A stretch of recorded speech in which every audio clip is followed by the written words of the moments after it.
বেশি বাড়াবাড়ি করলে জায়গা মতো কিন্তু হাত দিব, আর জায়গা মতো হাত দিলে এদেশে আপনারা সামান্যতম করে স্পেস পাবেন না রাজনীতি করার জন্য। সারাদিন যারা গুপ্ত গুপ্ত বলে মুখে ফেনা ওঠেন, গুপ্ত সংখ্যা কি আপনারা জানেন? সংখ্যা আমি 3টা আপনাদের সামনে উপস্থাপন করব। সংখ্যা নাম্বার 1, যারা সেনাবাহিনীর কাছে মুসলেখা দিয়ে বলেছিল আর কোনোদিন রাজনীতি করব না, তারা লন্ডনে 17 বছর লুকিয়ে থেকে ক্যামেরার সামনে মুখ দেখিয়ে ভারতের অনুমতি দিয়ে তারা দেশে রাজনীতি করে, তারাই প্রকৃত গুপ্ত।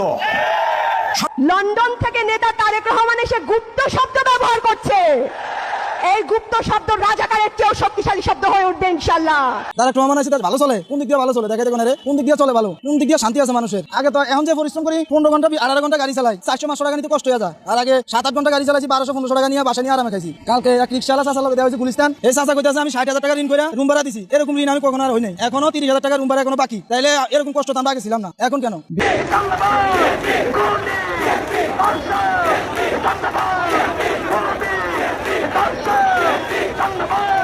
বিএনপি ছাত্রদল যেদিকে তাকায় শুধু শিবির দেখে, চারিদিকে শুধু শিবির আর শিবির। শিবির আতঙ্কে বিএনপি ছাত্রদলের ঘুম হচ্ছে না। ওই যে লন্ডন থেকে আইসা 300 ফিটে যে ভাষণটা দিছিল, ওইখানেই কিন্তু উনি গুপ্ত কথাটা বলছিল। এরপরে ধীরে ধীরে এটা ছড়ায় গেছে। কিন্তু আমি বলি কি জানেন, গুপ্ত কথাটা বিএনপির মধ্যে একটা আতঙ্ক সৃষ্টি করছে। আসসালামু আলাইকুম প্রিয় দর্শক, নতুন একটা নিউজে সবাইকে স্বাগতম। প্রিয় দর্শক, ভিডিও শুরুতেই অনেকগুলো ভিডিওর অংশ বিশেষ আপনারা ইতিমধ্যে দেখেছেন, দেখেই বুঝতে পারছেন আজকের ভিডিওটি কতটুকু গুরুত্বপূর্ণ এবং আকর্ষণীয় হতে চলেছে। চলুন কথা না বাড়িয়ে একটা লাইক দিয়ে সম্পূর্ণ ভিডিও দেখে আসি। তার আগে বলবো, যারা এখনও চ্যানেলটি সাবস্ক্রাইব করেনি তারা সাবস্ক্রাইব করে দিবেন, আর যারা সাবস্ক্রাইব করেছেন তাদেরকে অসংখ্য ধন্যবাদ। প্রিয় দর্শক, কথা বাড়াবো না, চলুন মূল ভিডিওতে চলে যাই। বিএনপি ছাত্রদল যেদিকে তাকায় শুধু শিবির দেখে, চারিদিকে শুধু শিবির আর শিবির। শিবির আতঙ্কে বিএনপি ছাত্রদলের ঘুম হচ্ছে না। বিষয়টা এতটাই জটিল পর্যায়ে পৌঁছে গেছে যে বিএনপি ছাত্রদল নিজেরা নিজেদেরকে এখন শিবির মনে করে। ছাত্রদলের ম্যাচে ছাত্রদলের নেতারা কর্মীরা একে অপরকে শিবির মনে করে। বিএনপি সরকারের ভিতরে তারেক রহমানের প্রেস সচিবদের মধ্যে একে অপরকে শিবির মনে করেন। এমনকি ঢাকা বিশ্ববিদ্যালয়ের জসিমউদ্দিন হল শিবিরের নেতা এখন তারেক রহমানের প্রেস সচিব, অমুক সচিব, তমুক সচিব, এরাও আছে। এবং এটা নিয়ে বিএনপির ভিতরেও নানান চাপা উত্তেজনা বিরাজ করছে। এটা একটা ইন্টারেস্টিং ঘটনা। চট্টগ্রাম সিটি কলেজে ছাত্রদলের সন্ত্রাস সামনে আসার পর এখন বিএনপি ধরা খেয়ে গেছে, পায়ের রক কেটে, শিবিরের পায়ের গোড়ালি কেটে দিয়ে ধরা খেয়ে গেছে এবং দেশীয় অস্ত্রশস্ত্র নিয়ে একদম পুরো বিশ্ববাসীর সামনে প্রমাণিত হয়ে গেছে যে বিএনপি একটা সন্ত্রাসী সংগঠন। এখন কি বলবে, কিছু তো পাচ্ছে না, কিছু তো একটা বলতে হবে। এখন ওই গুপ্ত গুপ্ত যে কি নিয়ে এসেছে, অথচ এই গুপ্ত গুপ্ত বলাটা যে বিএনপির জন্য একটা আত্মবিনাশী ন্যারেটিভ, এটা তারা এখনো বুঝতে পারছে না। এই গুপ্ত বলে বিএনপিকে হত্যা করবে। এভাবেই হাসিনা যেরকম প্রতিপক্ষকে রাজাকার বলতে বলতে বলতে বলতে বলতে পতন হয়েছে, এরকম গুপ্ত বলতে বলতে বলতে তারেক জিয়ার পতন হবে। এটা তারেক জিয়ার আবিষ্কার, এর সমস্ত দায় তারেক জিয়ার। এই যে দেখেন চট্টগ্রাম সিটি কলেজে যে মারামারি হয়েছে গুপ্ত শব্দটা নিয়ে, আর এই গুপ্ত শব্দটা একদিন আগে তারেক রহমান বগুড়া বলেছে, অতএব দায় তারেক রহমানের। তারেক রহমান নিজেরটা নিজেই মারবেন, এটা হচ্ছে এটা অবশ্যম্ভাবী, লিখে রাখেন। শেখ হাসিনা যেরকম নিজের বক্তব্যেই পুরো আওয়ামী লীগ ফেসে গেছে, রাজাকার শব্দটা কিন্তু অন্য কেউ বলেন, শেখ হাসিনা নিজে বলেছেন রাজাকারের নাতিপতি, ওরকম তারেক রহমান নিজের শব্দ দিয়ে নিজেকে 12টা বাজিয়ে দিবেন। তো দর্শক, ছাত্রদল সিদ্ধান্ত নিয়েছে আরো বেশি গুপ্ত গুপ্ত বলবে। এখন গুপ্ত গুপ্ত বললে শিবিরে কিছু আসে যায়? এতে কি শিবিরের স্ট্র্যাটেজি বা শিবির যেভাবে রাজনীতি করে এর উপর বিন্দুমাত্র প্রভাব পড়বে? পড়বে না। এটা একটা মজার হিসাব। দেখেন ছাত্রলীগ আওয়ামী লীগ আমলে আমরা দেখেছি যে যারা শিবিরের যারা ছাত্রলীগ করতো তারা বেশি প্রতিপক্ষকে রাজাকার, স্বাধীনতা বিরোধী এগুলো বলতো, কিন্তু আসলে সে শিবির। তার দুর্বলতা ঢাকার জন্য সে প্রতিপক্ষকে রাজাকার, স্বাধীনতা বিরোধী এগুলো বেশি বলতো। এটা শেখ হাসিনার আবিষ্কার, কিন্তু শেখ হাসিনার আবিষ্কারটা সবচেয়ে ভালোভাবে গ্রহণ করতো শিবির থেকে যিনি অনুপ্রবেশ করেছেন তিনি, যাতে মানুষ তাকে শিবির সন্দেহ না করতে পারে, অরিজিনাল শেখ হাসিনা ধারণা করে, যারা এত শেখ হাসিনার পাক্কা মুরিদ। এরকম ছাত্রদলের মধ্যে যারা বেশি গুপ্ত গুপ্ত বলে এরা শিবির। নিজের দুর্বলতা ঢাকার জন্যই এরা ওই তারেক রহমানের ন্যারেটিভ বেশি বেশি বলেন। আমি চিনি, দেখেন এই যে নাসির, এ বেশি বলে গুপ্ত গুপ্ত। এই নাসির কেন বলে জানেন? নাসির নিজে শিবির, এ কথা বলবো না, তবে ছাত্রদলের সেক্রেটারি। প্রত্যেকের একটা গ্রুপ আছে, নাসির গ্রুপ, রাকিব গ্রুপ, আমান গ্রুপ, আবিদ গ্রুপ, হামিম গ্রুপ। এই হামিম গ্রুপ কিন্তু বেশি গুপ্ত গুপ্ত বলে না। কারণ কি জানেন? হামিমের অনুসারী যারা, এদের মধ্যে হামিম শিবিরের সহায়তা নিয়ে বা ইনএক্টিভ শিবির টার্গেট করে তার গ্রুপ বানান নাই। হামিম গ্রুপ বানিয়েছেন খুলনা, বাগেরহাট, বৃহত্তর খুলনা ওই অঞ্চলটাকে টার্গেট করে এবং বিএনপি পরিবার বা এদেরকে খুঁজে। হামিমের গ্রুপটা ওরকম শিবির নাই, যার ফলে সাবেক শিবির নাই বা শিবিরের ইনএক্টিভ ছাত্রদল হয়ে গেছে এরকম নাই, যার ফলে তারা বেশি একটা গুপ্ত বলে না। বলে সামান্য, তারেক রহমান যেহেতু বলতে বলেছে না বলে হয়, কিন্তু আমানুল্লাহ আমানের গ্রুপ এবং নাসিরউদ্দিন নাসির গ্রুপে প্রচুর শিবির আছে এবং তারা জেনে শুনেই শিবিরকে এনেছে।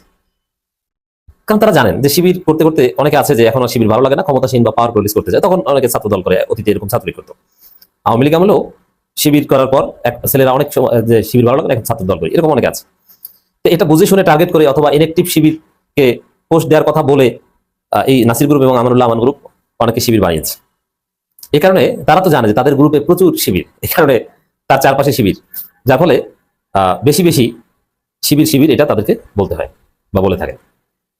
তো দর্শক, মাহাদি আমিন তিনি বলছেন এখন অনুপ্রবেশের রাজনীতির চেষ্টা করছে শিবির। মাহাদি আমিন আচ্ছা, এই যে ন্যারেটিভ গুলো, এগুলো যে নিজেদেরকে ধ্বংস করে এটা বোঝে না। আচ্ছা, ধরে নিলাম যে শিবির অনুপ্রবেশ করছে, তো অনুপ্রবেশের সাপোজ একটা ছেলে বিএনপিতে বা ছাত্রদলে অনুপ্রবেশ করেছে, এখন আপনারা তাকে জেলে দেন, মারেন। এখন যদি জেলে দেয় বা মারে, কাকে মারা বা জেলে দেওয়া হলো? ওই বিএনপি ছাত্রদলের পদধারী কাউকেই। তো কি বলে মারবে? যে সে শিবির কিন্তু এখানে এসে পদ পেয়েছে। ঠিক আছে, মারেন, আপনাদের পদে যারা আছে সাবেক শিবিরকে মারেন, ধরেন, পিটান, দেখি কি পারেন। তো বুঝতে পারছেন এটা যে আসলে আত্মহত্যামূলক শব্দ, নিজেদেরকে নিজেরা পেটানো, নিজেদেরকে নিজেরা হত্যা করা মূলক, এই জিনিসটা অনেকে টের পাচ্ছে। তো এই যে দেখেন, এই যে গুপ্ত গুপ্ত বলা বা শিবির অনুপ্রবেশ করছে এটা বলা, এটা যতটা না শিবির বিরোধী রাজনীতি, তার চেয়ে বেশি বিএনপির ছাত্রদলের দুই গ্রুপের রাজনীতি। এক গ্রুপ আর এক গ্রুপকে ঘায়েল করার জন্য শিবির বলে। এই যে ছাত্রদলের কমিটি দিবে, এখন এই গুপ্ত শব্দটা ছাত্রদলের রাজনীতিতে ব্যাপকভাবে আলোচিত হচ্ছে। কারণ কমিটি দিবে, এখন এক পক্ষ আর এক গ্রুপকে গুপ্ত বলে যে তোদের মধ্যে শিবির আছে, অনুপ্রবেশকারী আছে। কারণ ছাত্রদলের রাজনীতিতে কমিটি পাওয়া, পদ পাওয়া, এগুলো এই আর এক গ্রুপকে সারপাস করে পেতে হয়। আমানুল্লাহ আমান গ্রুপ না আবিদ গ্রুপ না হাবিম গ্রুপ, নানান বিষয় আছে। তো দর্শক, এই গ্রুপিং এর খেলাটার প্রভাব পড়েছে অনেকটা শিবিরের উপর। হ্যাঁ, শিবিরের সাথে তাদের শত্রুতা আছে, ক্যাম্পাস দখল করার নীতি তাদের আছে, অ্যাট দি সেম টাইম তাদের ইন্টারনাল যে পলিটিক্স বা ইন্টারনাল যে কনফ্লিক্ট সেটাও আছে। এর অংশ হিসেবে তারা বেশি বেশি গুপ্ত বলছে। আর একটা ছাত্রদল নেতা আছে, আমি সেই নাউয়াল নাকি মোটা, এ বেশি গুপ্ত বলে। তারপরে খোঁজ দিলাম এই ছেলেকে, এই ছেলের আশেপাশে 14 গোষ্ঠী জামাত শিবির, এই জন্য বেশি বেশি এটা বলে। এই জন্য যারা ছাত্রদলের পদ পদবি পেতে চান, যেহেতু আপনারা এই ভিকটিম হবেন বা গুপ্ত কার্ডের শিকার কেউ হবেন, কেউ খেলবে, অতএব যারা বেশি গুপ্ত বলবে তাদের পরিবার 14 গোষ্ঠী, তার স্কুল লাইফ, কলেজ লাইফ, মাদ্রাসা লাইফ খোঁজ নেন, ও নিজেই শিবির। আর ও নিজে শিবির না হলে ওর সাথে যারা আছে ওর গ্রুপের বেশিরভাগই শিবির। তো মাহাদি আমিনের যে বক্তব্য, এখন অনুপ্রবেশের রাজনীতি চেষ্টা করছে ছাত্র শিবির, এর দুইটা দিক আছে। একটা দিক হচ্ছে যে বিএনপির ইন্টারনাল ক্লাস, মাহাদি আমিনের বিরুদ্ধে বিএনপিতে প্রচন্ড ক্ষোভ আছে, যে মাহাদি আমিনের কোম্পানি বা এরা অনেক প্রবীণ বা তেগি বিএনপিকে নাকি মাইনাস করছে, প্রচন্ড ক্ষোভ আছে। তো এই জন্য তাদেরকে গুপ্ত ট্যাগ দেওয়ার একটা অপচেষ্টা আছে। আর একটা হচ্ছে যে জামাত শিবির উপর একটা নির্যাতনের স্টিম রোলার চালানোর পরীক্ষা চালাতে পারে বিএনপি, এই জন্য ন্যারেটিভ নির্মাণ করছে যে অনুপ্রবেশকারী, গুপ্ত, এগুলো বলে। কিন্তু আবার যদি কেউ নির্যাতনকারী হয়ে ওঠে, ফ্যাসিস্ট হয়ে ওঠে, তার পরিণতি অত্যন্ত ভয়াবহ, সে ক্ষমতায় টিকতে পারবে না। চরম উত্তেজনা চিটাগাং থেকে শুরু হয়েছে, আবার সেই গুপ্ত। এই উত্তেজনাটা কেন দেখেন, নেতারাও কিন্তু উত্তেজিত, যার জন্য কর্মীরা উত্তেজিত। সংসদের ভিতরে যেভাবে কথা বলে, ওই কথাগুলো যখন মাঠ পর্যায়ে ছড়ায়া যায় তখন উত্তেজনা চলে আসে। তো কারণ বসই এভাবে কথা বলতেছে, আর পোলাপান কিভাবে কথা বলবে এটা তো বুঝেনি। দেখেন না, ওনার কথা শুনলে মনে হবে কি জানেন, আপনি শেখ হাসিনার আমলে আছেন। হ্যাঁ, কিন্তু আসলে কিন্তু উনি বিএনপির খুব বড় নেতা।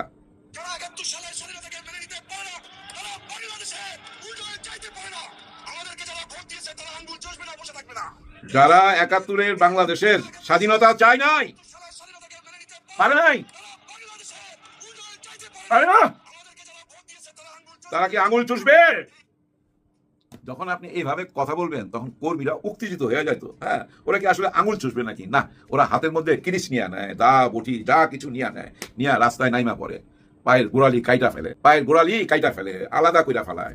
দেখেন, গতকালকে এই ঘটনা ঘটছে, আবার যে ঘটাইছে সে আইসা এখন বলতেছে অনলাইনে, না ওইটা তো আমার না, ওই কিরিচটা আমি রাস্তায় কুড়ায় পাইছি, ওইটা শিবির ফালাইয়া গেছিল, ওইটা আমি নিয়ে থানায় যাচ্ছিলাম জমা দিতে, তখনই সাংবাদিকরা আমার ছবি তুলা ভাইরাল কইরা দিছে। চিন্তা করেন কি যুক্তি দাঁড় করাইছে। আসলে হয়েছে কি জানেন, এই দেশটা এভাবেই চলবে, থামাইতে পারবেন না। কারণ বড় বড় মাথাগুলাই তো ঠিক হয় নাই, পোলাপান আর কি ঠিক হবে? পোলাপানরা ওরকমই থাকবে, এই পক্ষে বলবে তোরা গুপ্ত আর এই পক্ষে বলবে তোরা খাম্বা। হ্যাঁ, দেখেন গিয়া সমস্ত রাস্তায় খাম্বার মধ্যে না গুপ্ত লেখা রেখে গেছে রাত্রের বেলা। খাম্বার মধ্যে যদি গুপ্ত লেখা থাকে কেমন দেখায়? আর খাম্বা কথাটা তো এখন বুঝে নিত ভাই, কাউকে বললে খেপা উচিত, কারণ এটার সাথে বিরাট বড় একটা কলঙ্ক জড়িত, সেটা সামনে চলে আসে। আর গুপ্তরা যে কেন বলে এটা আপনারা জানেন। এই কথাটা আমাদের মাননীয় প্রধানমন্ত্রী প্রথম মুখ দিয়ে আনছিল, ওই যে লন্ডন থেকে আইসা 300 ফিটে যে ভাষণটা দিছিল ওইখানেই কিন্তু উনি গুপ্ত কথাটা বলছিল। এরপরে ধীরে ধীরে এটা ছড়ায় গেছে। কিন্তু আমি বলি কি জানেন, গুপ্ত কথাটা বিএনপির মধ্যে একটা আতঙ্ক সৃষ্টি করছে। হ্যাঁ, বিএনপির ভিতরে এই গুপ্ত কথাটা আতঙ্ক সৃষ্টি করছে।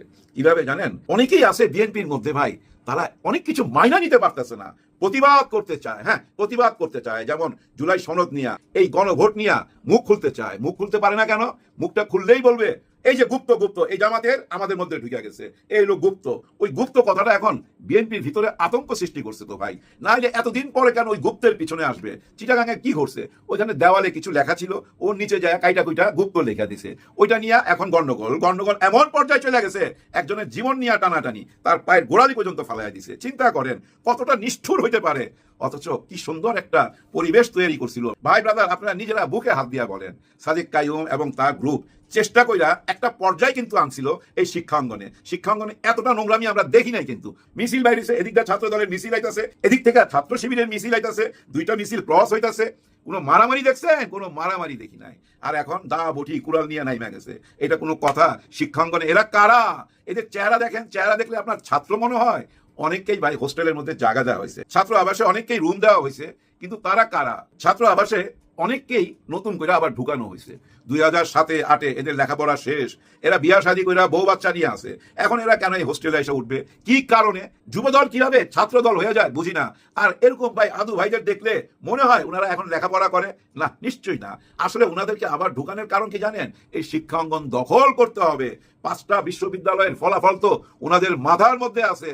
বাংলাদেশের সব জায়গায় তো দখল করছে, দলীয়করণ করছে, নিজেদের লোক বসায় দিছে সব জায়গায়। এমনকি শিক্ষাঙ্গনও ভাই বড় বড় পদগুলা সব নিজের দলের লোক বসায় দিছে। কিন্তু তারপরও এই শিক্ষাঙ্গন তো নিজের দখলে আসলো না। নিজের দখলে আনতে গেলে এরকম জোর দেখাইতে হবে, মারামারি করতে হবে, ভয় ঢুকাই দিতে হবে যেন তারা পালায়া যায়, তাইলে তো রাজত্ব করতে পারবে। কিন্তু ছাত্র শিবির কি ভয় পাওয়ার? না না না না, ভয় পাওয়াইতে পারবেন না। অনেক কষ্ট কইরা গত 2 বছরে শিক্ষাঙ্গনের পরিবেশটা ভাই ভালো করছে। তো একটা ভালো পরিবেশ ফিরে আনছে।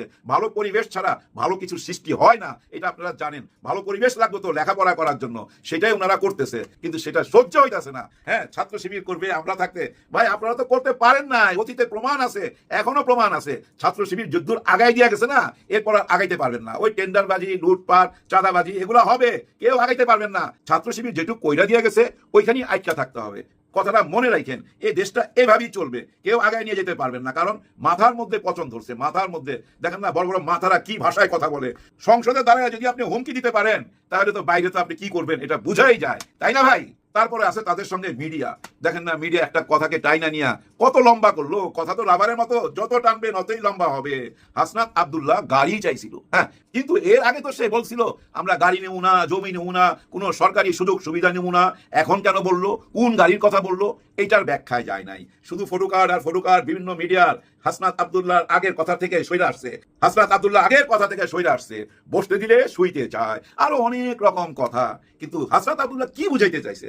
দেখেন ভাই ব্রাদার, সব এমপিকে 70,000 করে টাকা দেওয়া হয়। সরকার 70,000 টাকা দেয়, আপনার গাড়ি থাকুক না থাকুক, গাড়ির মেনটেন্যান্সের জন্য এই টাকাটা দেওয়া হয়। হাসনাত বলছে দেখেন সবারই তো গাড়ি আছে, ডিসির গাড়ি আছে, টিএনওর গাড়ি আছে, জেলা পরিষদ চেয়ারম্যানের গাড়ি আছে, উপ পরিষদ চেয়ারম্যানেরও গাড়ি আছে, সরকারি সবাই গাড়ি আছে। সরকারি গাড়ি দিয়ে ওনারা কর্মস্থলে যায়, কর্ম কইরা বেড়ায়। তাহলে একজন এমপির কেন থাকবে না? সরকারি কাজের জন্য একটা এমপিকে গাড়ি দেওয়া হোক। সে গাড়িটা নিজের না, আমি যতদিন এমপি আছি ততদিন এই গাড়ি আমার। যেদিন আমার এমপি পদ থাকবে না, গাড়ি সরকারের।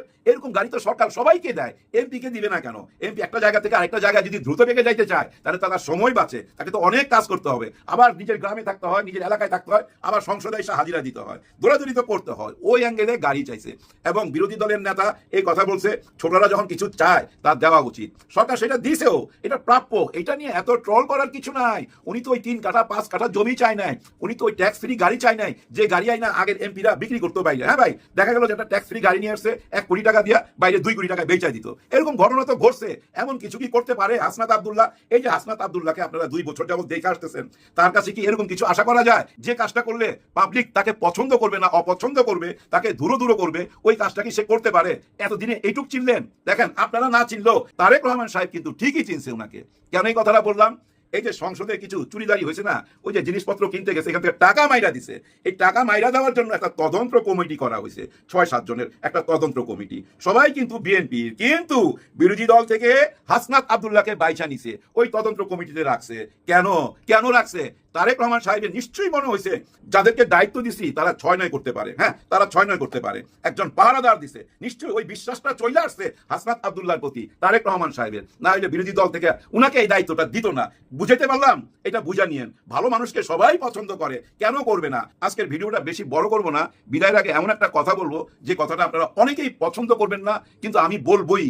আপনারা নিশ্চয়ই দেখছেন যুব মহিলা লীগের একজন কর্মী, যুব মহিলা লীগের কোলের মধ্যে 1.5 মাসের বাচ্চা, 45 দিন বয়স এই বাচ্চাটার, অপারেশনের মাধ্যমে, সিজারিং অপারেশনের মাধ্যমে এই বাচ্চাটা হয়েছে। তার মানে কি 1.5 মাসে তো ঘাও শুকায় নাই, নারীর ঘা শুকায় নাই, ওই বাচ্চা কোলে নিয়ে তাকে জেলে যাইতে হয়েছে।